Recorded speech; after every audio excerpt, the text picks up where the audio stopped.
It's Nurses Day, and this is a message of appreciation and of support by Plaid Cymru to all the nurses in Wales. We know that you work hard and that you are there 24/7 looking after the patients in Wales.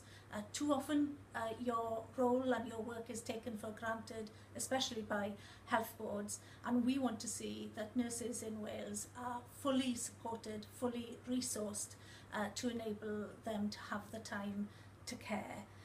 In Plaid Cymru, we support the need for safe staffing levels on wards, and we think that it is time to legislate for this. But we also want to see greater integration of health and social care to break down the barriers that nurses have to face in their everyday work, and to get to a place where we have less bureaucracy in the health service and we have a paperless NHS for nurses to work within. But today we celebrate the work of the nurses of Wales, and Plaid Cymru wants to celebrate that with you, and we appreciate the work you do on behalf of the people of Wales.